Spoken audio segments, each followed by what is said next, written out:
Hi అండి. అందరికీ నమస్కారం అండి. ఫ్రెండ్స్, మనకి ఇప్పుడిప్పుడే ఏపీ ఎన్నికలకు సంబంధించి మరొక ఇంపార్టెంట్ అప్డేట్ అయితే వచ్చిందండి. ఇక్కడైతే చూడండి ఫ్రెండ్స్, ఏపీ నేడు రేపు కేంద్ర ఎన్నికల సంఘం పర్యటన అంటూ మనకు ఒక అప్డేట్ అయితే వచ్చింది. అయితే ఇందుకు సంబంధించిన పూర్తి వివరాలు అయితే తెలుసుకుందామండి. వీడియో ఎక్కడ స్కిప్ చేయకుండా చూడండి ఫ్రెండ్స్, అప్పుడే మనకి పూర్తి సమాచారం అయితే అర్థమవుతుంది. ముఖ్యంగా వీడియో నచ్చినట్లయితే ఒక లైక్ చేయండి ఫ్రెండ్స్. ఇక లేట్ చేయకుండా టాపిక్లోకి వెళ్ళిపోదాము.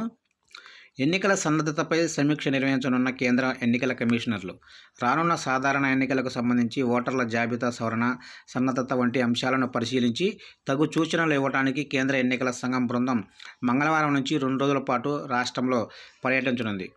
కేంద్ర ఎన్నికల సంఘం ప్రధాన కమిషనర్ రాజీవ్ కుమార్, కమిషనర్లు అనూప్ చంద్ర పాండే, అరుణ్ గోయల్తో కూడిన ఉన్నతాధికారుల బృందం మంగళవారం, బుధవారం సమీక్షించడానికి సోమవారం రాత్రికే విజయవాడ చేరుకున్నారు. ఇక జనవరి 9వ తేదీ 10 గంటల నుంచి 12 గంటల వరకు గుర్తింపు పొందిన రాజకీయ పార్టీల ప్రతినిధులతో సమావేశం జరుగుతుందని మధ్యాహ్నం అన్ని జిల్లాల కలెక్టర్లు, ఎస్పీలు ఆయా జిల్లాలకు సంబంధించి ఎస్ఎస్ఆర్ 2024 కార్యకలాపాలు, ఎన్నికల సన్నద్ధత ప్రణాళికలను సమీక్షించినట్లు రాష్ట్ర ఎన్నికల ప్రధాన అధికారి ఎస్సీఈసీ ముఖేష్ కుమార్ మీనా తెలిపారు. ఓటర్ల జాబితాలో ఎటువంటి గందరగోళం లేకుండా పారదర్శకంగా ఉండే విధంగా చర్యలు తీసుకుంటామని, వివిధ రాజకీయ పార్టీల నుంచి వచ్చిన 5.64 లక్షల పేర్లను అనర్హులుగా తేల్చినట్లు ఆయన తెలిపారు. అలాగే రాష్ట్రంలో ఎన్నికల సన్నద్ధత కోసం తీసుకున్న చర్యలను జనవరి 10న 9 గంటల 30 నిమిషాల నుండి 11 గంటల వరకు స్టేట్ పోలీస్ నోడల్ ఆఫీసర్లతో కలిసి కేంద్ర ఎన్నికల సంఘం అధికారులు పవర్ పాయింట్ ప్రజెంటేషన్ ద్వారా వివరించనున్నట్లు ఆయన తెలిపారు.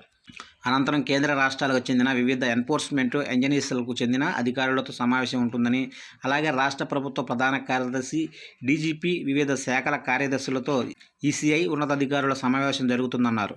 ఆ తర్వాత సమావేశ వివరాలను కేంద్ర ఎన్నికల సంఘం అధికారులు 10వ తేదీ సాయంత్రం 4 గంటల 30 నిమిషాలకు మీడియాకు వివరిస్తారని ముఖేష్ కుమార్ మీనా అన్నారు. చూశారు కంటే మొత్తం మీదుగా ఏపీలో ఎన్నికల సంఘం అయితే పర్యటించనుంది. 2 రోజుల పాటు ప్రధాన పార్టీలతో చర్చించి దిశానిర్దేశం ఉంది. అయితే మొత్తం మీదుగా ఏదైతే ఓటర్ల జాబితాల అవకతవకలపై ముఖ్యంగా చర్చించి పలు నిర్ణయాలు అయితే తీసుకోబోతుంది కేంద్ర ఎన్నికల సంఘం. చూశారు కంటే అప్డేట్ కనుక నచ్చినట్లయితే లైక్ చేసి ప్రతి ఒక్కరైతే సబ్స్క్రైబ్ అయితే చేసుకోండి. గవర్నమెంట్ నుంచి ఎటువంటి అప్డేట్ వచ్చినా వెంటనే మీకు తెలియజేస్తూ ఉంటాను.